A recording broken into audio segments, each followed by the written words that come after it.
Hey all! In this video, I'm taking you to the Gobi Desert, and we went to different places in the Gobi, so you will see many different landscapes, maybe even some that might surprise you. And we spent around probably 10 days overall in the region, and we obviously didn't film everything, but we filmed a lot of nature. So you will see the first stop, the Ongii Monastery.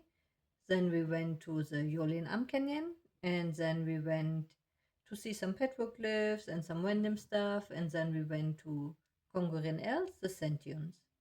So all of this will be in this video, and there will be a little bit of animals, but as I told you in another video before, there will be dedicated animal videos combined with information about the yarn of these animals. So I didn't put all the footage in these videos. I keep some for the other kind of videos. So I hope you will still enjoy this video and have a lot of fun looking what we are doing in the Gobi Desert. Bye. Our first step at the Gobi, actually at the beginning of the Gobi, is Ongii Monastery. We were camping there for 2 nights because I really wanted to visit this historic monastery. And as you can see in this video, there's actually not much left of this monastery. This was once one of the biggest monasteries in Mongolia. They had kind of a monastic university with over 60 temples. And you will see a lot of leftovers of temples. So they rebuilt exactly one temple, as you just saw, and it wasn't possible to make videos inside. But you see, most of it got completely destroyed, just the one was rebuilt. And nowadays, they have the huge amount of exactly one monk living there. And he wasn't even there when we came to visit. Still, this place has a really interesting energy. You could feel the high masters that have lived and studied here before. And it's such a pity it's not like this anymore. This is still a spring with healing water, and this little boy actually works at the monastery.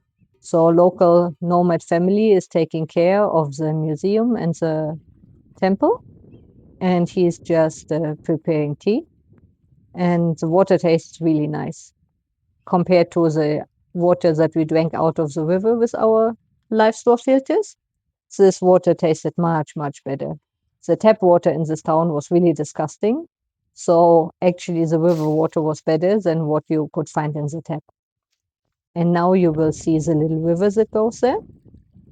And I told you this is the beginning of the desert. But even in the desert, there's surprisingly a lot of river beds that we found, and some are still full of water, some are empty. But you can see that there's like a nourishing line in between the desert. And the cute thing was that there was loads of little toads. There was also big toads, obviously, but these were all the babies. And you can see there was like thousands of them all around the river. And when you were walking somewhere, they were just like scared and tried to hop back into the river.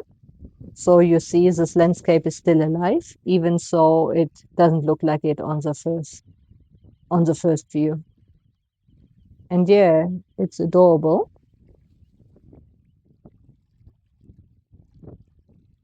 As I'm not sure if I made this clear, this monastery was actually destroyed by the Russian communists that invaded the country.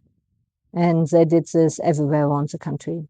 Here are some other visitors. These are lots of cute dung beetles. I know not everyone gets excited about dung beetles, but I find them hilarious. And especially being in the middle of the desert, it's pretty nice to see so much life there and that the poop of the cows get used. And they were having a lot of fun all around. And yeah, I think they're pretty funny animals. And I'm not sure if you ever seen some. I don't think we have a lot of them in Europe, but yeah, these ones are actually much smaller than the ones I saw in Africa.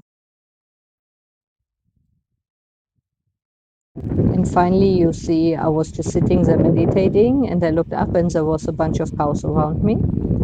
So This is a nice place, but it's hard to reach. It's in the middle of nowhere. And if you don't have your own mode of transport, it's really hard to go there and get away from there. It worked out with hitchhiking, but it wasn't the easiest point to visit. And as there's only one temple left, I'm not sure if it's that interesting for most people if you're not Buddhist. While we continue further south to Dalansagat, hitchhiking again, we found a big group of camels that are just getting some water there. More will be seen in the camel video. And these are Bactrian camels, and you see they have the two humps and are the rarer breed. And they are super cute, and this was a perfect stop for like 15 minutes to just watch all the cute camels to get some water. And yeah, this was a little station in the middle of nowhere that had water for camels and for humans. And we really enjoyed watching them. And I think they're the most adorable things. And I hope you enjoy them as well. And we overall saw less camels close up than I was hoping for because we were traveling around too much. I also wanted to show you my new finished object. This is my hat in the Gobi lace yarn that I've shown you before.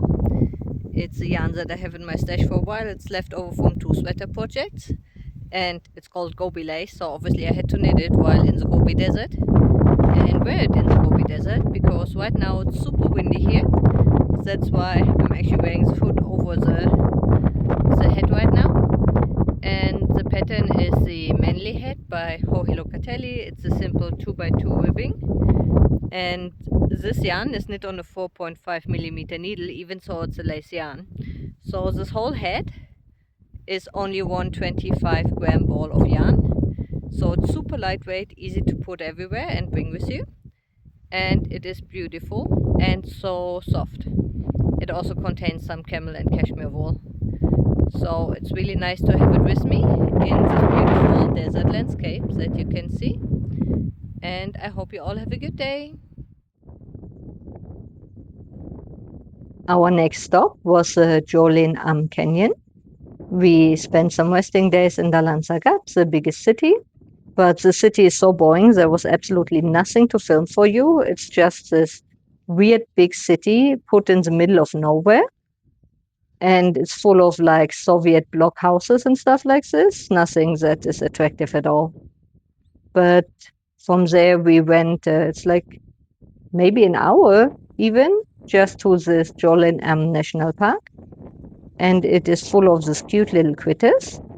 They are called pikas, and they are kind of mouse-ish animal. There was also different kind of marmots and similar kind of critters around, and they're all adorable. But these were the most, like we saw so many of them, and they are so cute how they're running around. And unfortunately, there's too many tourists, so they often ride on horses into the canyon because they don't want to walk. It's a tourist attraction. And some of these cute little critters unfortunately come under the hoofs of the horses. But you see, they are so adorable. And this canyon also has loads of birds, as you can see in this video.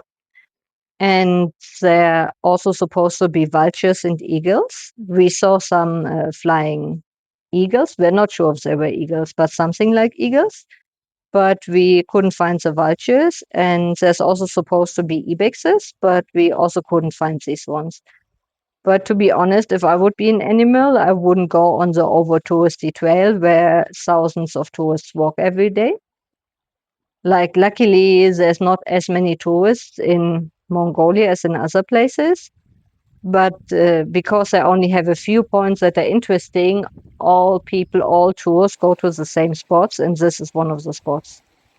And in another season, there's an ice field down there where you see the little waterfall now. And there was supposed to be two more waterfalls, but they were dried out at this season. But I think it's still a spectacular, beautiful walk, and we enjoyed our day there. And you can see that nature is incredible. And this is in the middle of the Gobi Desert, and it's green and full of animals and beautiful. and it's surrounded by steppes, desert, nothing. So it's a wonderful place. And here's some more of the cute pika mouses that I hope you will enjoy a lot because they are so adorable. And unfortunately, these cute little critters are too tiny to get wool from them. So you will see a lot in this video. But unfortunately, one of them was chewing through Vanessa's tent at night. And she woke up with a little hole, and one of our bags of food had also a hole and a half eaten kind of like traditional Mongolian cookie.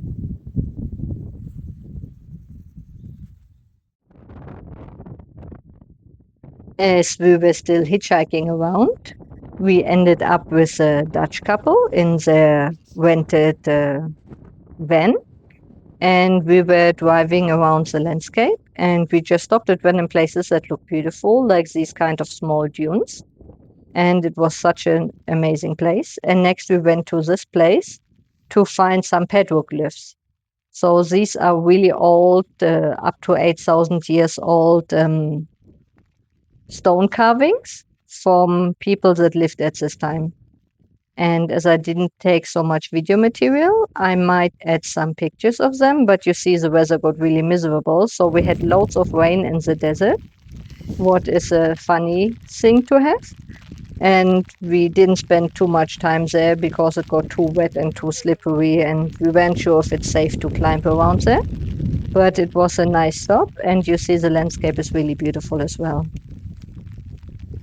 Good morning, all of you.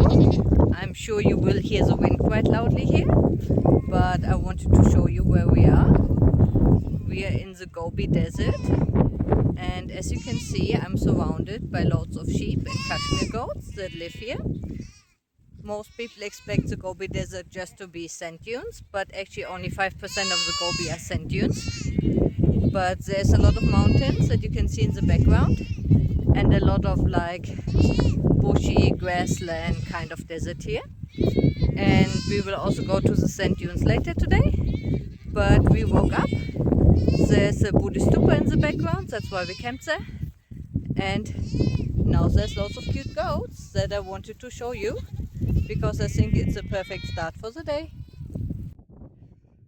All the cute Kashmir goats running to the well, where they get water in the morning before they go out on their day trip for grazing and eating.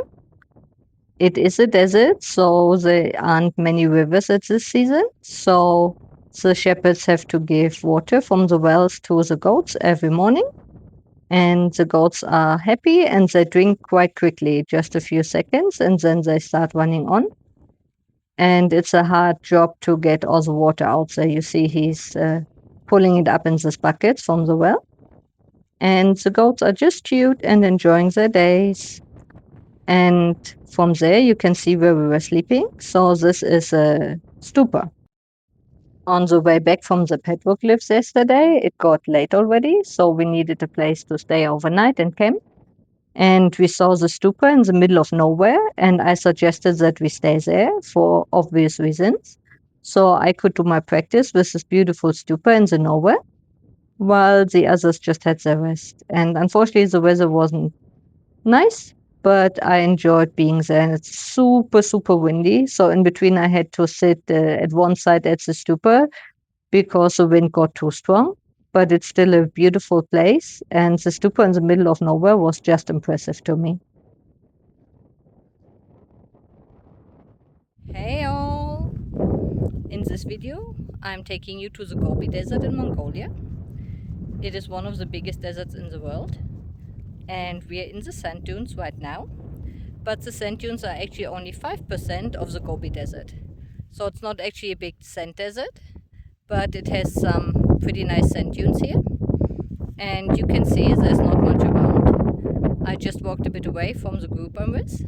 Vanessa and me hitchhiked with a bunch of Dutch people, and I went to the dunes for sunset to do some meditation and some Buddhist practice, and I wanted to take you along.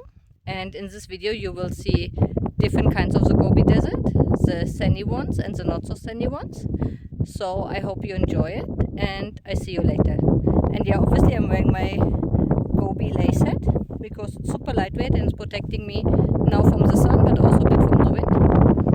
And it's a perfect project to wear in the desert. See you soon, guys. As you can see, later that day, we arrived in the sand dunes. They're called Els, and it's actually more like one super long sand dune in the middle of nowhere.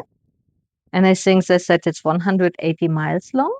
I'm not sure if that's true, but it is long. We drove away from all the other tourists. We first went to the viewpoint, as you can see here, and the others tried to climb up to the top, but it's quite far. So I was just enjoying the desert a little bit.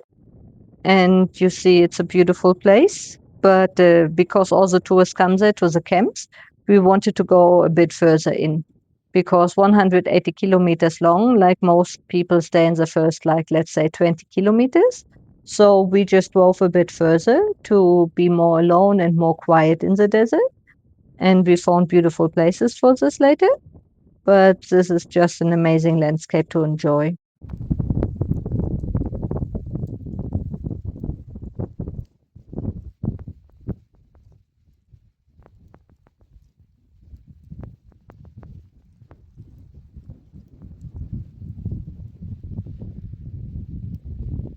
These dunes are called the singing sand dunes, and I think the sound comes from the grass that I was just showing you.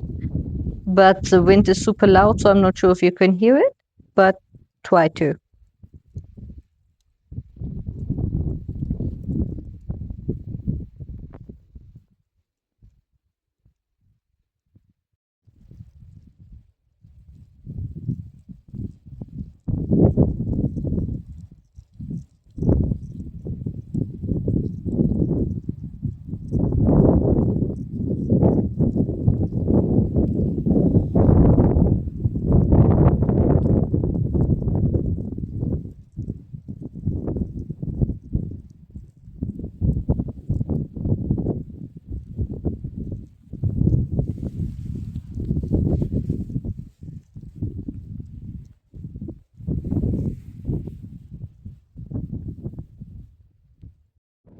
Here you can see how windy it actually is. You can see all the sand blowing around, and you have to be careful to cover your face so you don't get all the sand in your face the whole time. But it is quite an impressive landscape. And you can just imagine that this is the area where Genghis Khan and his wild hordes were going through hundreds of years ago to conquer the world. So you can imagine there must have been really tough guys to be able to survive in this kind of landscapes on their horses. And it's just amazing. I love deserts. In case I didn't mention it, I love deserts, especially sand deserts. They have something really calming and they're really nice for meditation for me because there's nothing. It's so easy to meditate on topics like impermanence and how things are constantly changing because every morning the sand dunes have moved a little bit and they look different. And now we're coming to the sunset and you see how the colors are changing and it makes them even more beautiful. And you can enjoy this spectacle every day and it will look different every day depending on how many clouds, which clouds, and how it looks. And I was really enjoying meditating there in this beautiful sand dunes.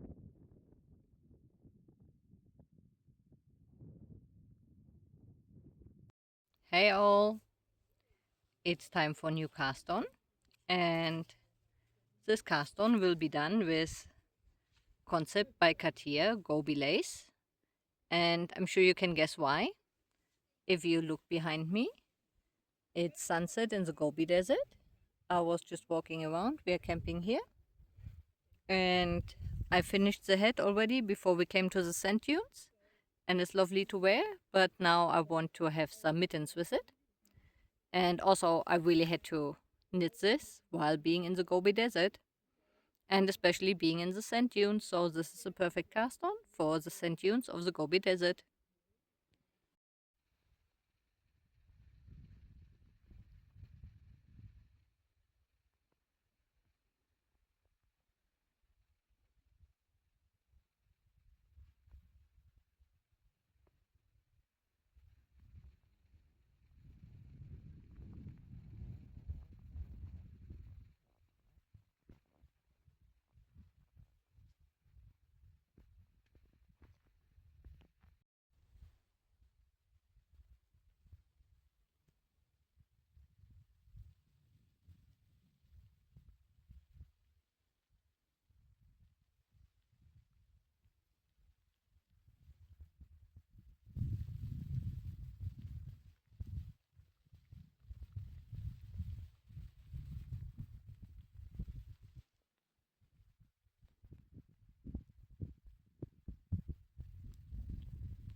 The next morning, I woke up, opened my tent, and I saw these camels walk by. And you see, they are quite fast. So I got up quickly, put on some pants, and tried to run behind the camels to take some nice footage of the camels in the sand dunes. There are domesticized camels, but there's also wild camels in this desert. And I assume that these ones were wild because they were really scared of humans. And they're adorable and beautiful. And I think it's a nice footage to have in the desert. But I wasn't able to catch up with them. They're way too fast. So I just took some videos, meditated, and went back to our camp. And it's such a nice area. Look at this.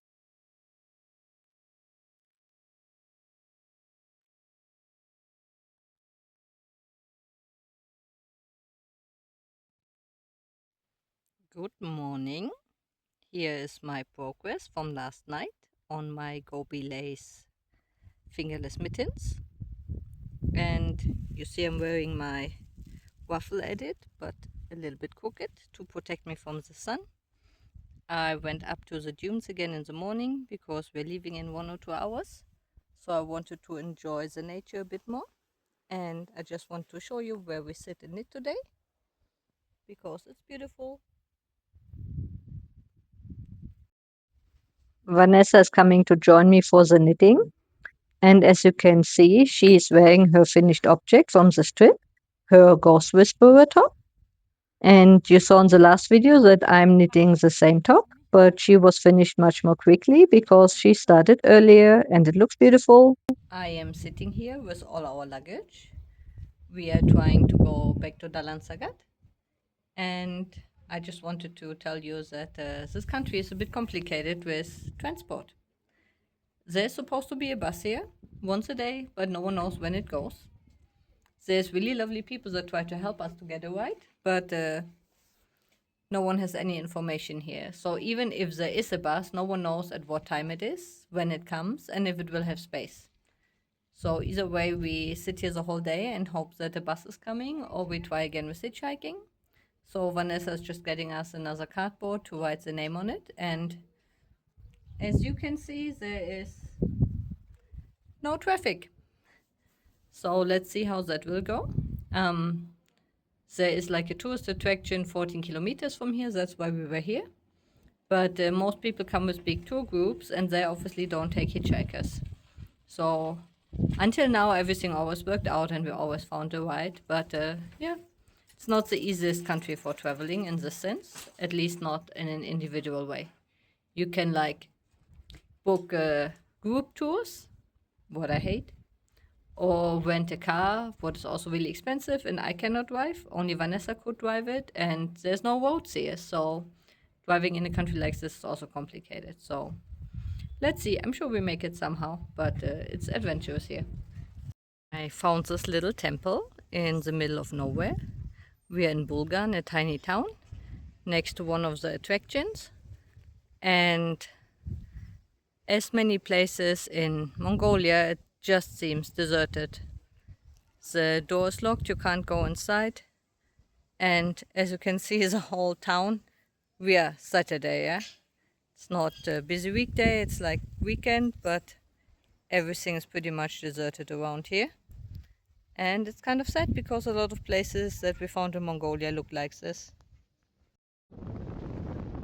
Our last stop for the Gobi Desert was Bayan Saga. And it is a place that is famous for all the dinosaur fossils that were found in this area.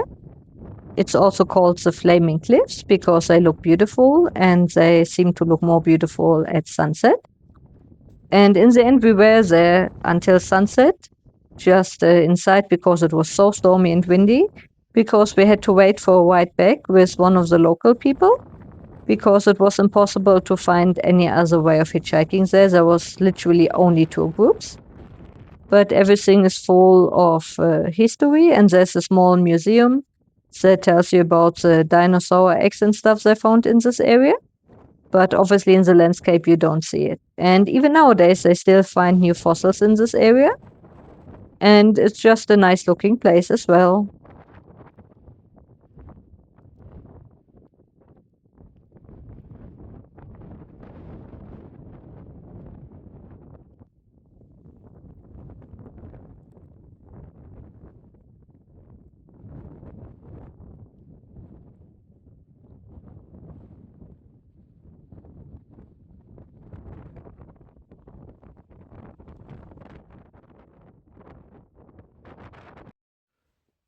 I wanted to show you that I have finished the mittens that are fitting to the head in the Gobi lace fiber.